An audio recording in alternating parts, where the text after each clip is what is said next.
Alrighty guys, well, welcome to the video. So today in this video, it's going to be a super quick tutorial slash bug fix for Cyberpunk 2077, specifically with the frame generation or DLSS 3 stuttering. Essentially, this bug is reported online on Reddit, and it's really annoying because up until this point, I couldn't find any fix that actually worked for longer than a few seconds. I would launch the game, I would turn on frame generation, but then I would experience this horrific stuttering. I would go from a smooth 70 to 80 frames per second, and then as soon as I turned on frame generation, I would be back down to like 20 frames per second, and my frame times would be like in the hundreds of milliseconds. Like it was completely unplayable.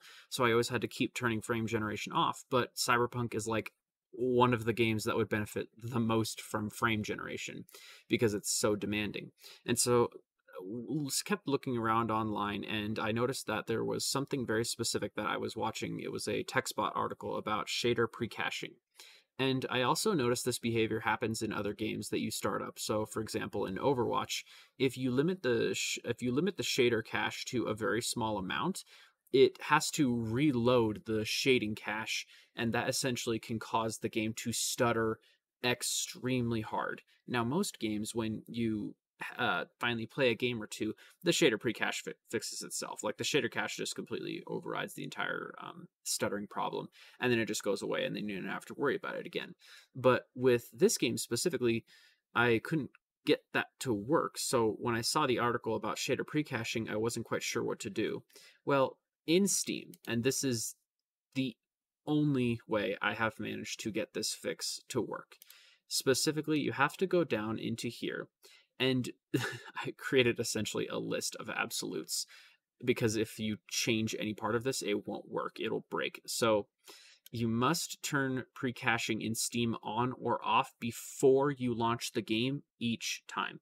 So you can't keep it on, launch the game, close it, and then load back into the game. You have to uncheck it, or you have to recheck it, just depending on which one you used when you closed the game. It doesn't matter if it's on or off, just has to be one or the other before you launch the game. If you go into the menus and then go back, it starts to stutter really badly. So if you go into the settings tab, you'll notice that the frame generation will wig out again.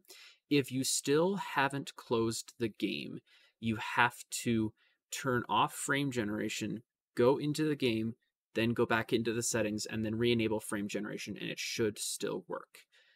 That's been my experience so far. I've managed to get it to work like back-to-back times doing this, which is a miracle because before I couldn't get it to work for longer than 5 seconds before I started seeing wicked, wicked stuttering.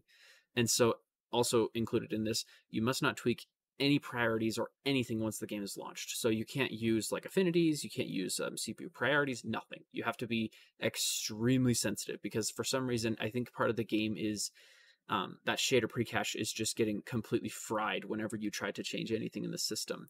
And so can't do any of that. And then tabbing out can sometimes cause the issue as well as going into the menus. So do the same thing, like unchecking the shader pre-cache and do that stuff, and then close the game, recheck it, blah, blah, blah. Essentially the same thing. And that is the only way. That is the only way I've been able to get this to work. I have tried clearing all of the other things in the game. I've tried repairing it. I've tried uninstalling it and reinstalling it. I've done fresh Windows installs. None of the suggestions online have worked. I've tried changing the game to run at real-time priority. I've tried changing each individual thread within System Informer, which lets me literally change each individual single thread on the actual process. Didn't fix it.